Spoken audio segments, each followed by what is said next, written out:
Ce matin, comme j'ai l'habitude de le faire, j'étais au sport et j'avoue que ça n'a pas été facile parce que là, le matin de ce matin, j'aurais préféré rester encore au lit chaud, donc dormir davantage.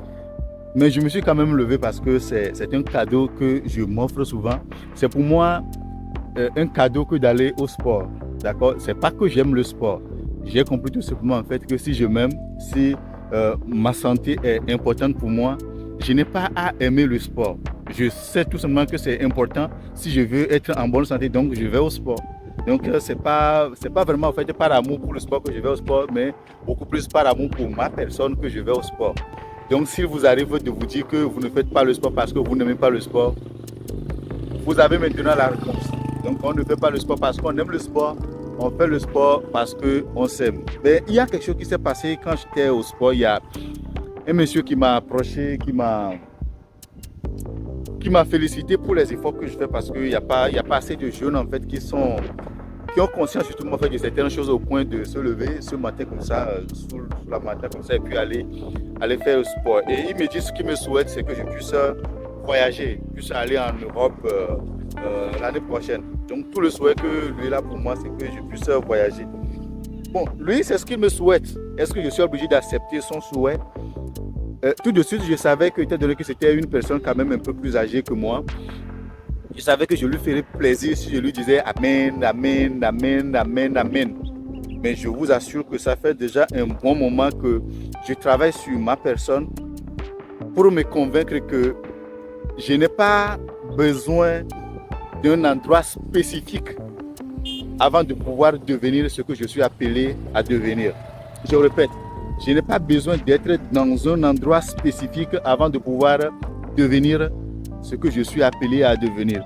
Peu importe là où la vie m'a déposé, je reste intimement convaincu que, à la base, Dieu a jugé bon que je naisse dans telle zone ou bien dans tel pays parce qu'il sait que sur place, il y a toutes les ressources dont j'ai besoin pour m'éclore, pour m'épanouir. Donc, je lutte contre cet état de choses, contre le désir de vouloir coûte que coûte quitter le pays, voyager en Europe, au Canada, peu importe là où vous voulez, avant de pouvoir se réaliser.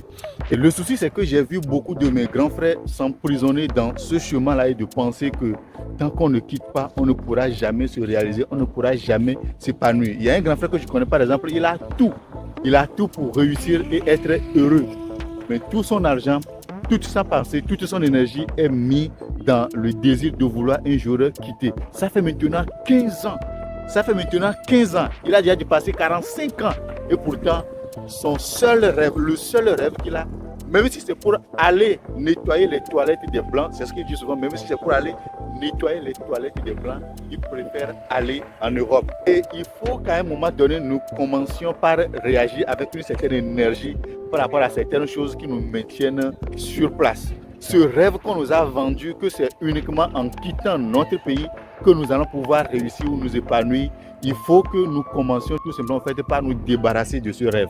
Commencez par vous convaincre depuis ici. On n'a pas besoin que le gouvernement change, on n'a pas besoin de changer le pays, on n'a pas besoin de changer quoi que ce soit. Le premier travail commence d'abord par ici. Parce qu'à partir du moment où vous êtes convaincu que peu importe là où la vie vous a déposé, vous avez toutes les ressources sur place pour réussir et vous épanouir, je vous assure que vous allez pouvoir y arriver. La preuve en est que vous verrez toujours, malgré cet environnement chaotique dans lequel vous êtes, il y a toujours des gens, vous verrez toujours des gens qui finissent par émerger, qui finissent par se réaliser. Alors pourquoi pas vous? Et c'est pour cette raison que je vous invite le 26 janvier prochain pour une méga conférence. Vous allez découvrir au cours de cette conférence tous les outils dont vous aurez besoin. D'accord? Tous les outils dont vous aurez besoin pour d'abord reprogrammer ce qui se passe ici parce que c'est à l'intérieur ici que tout le jeu se joue.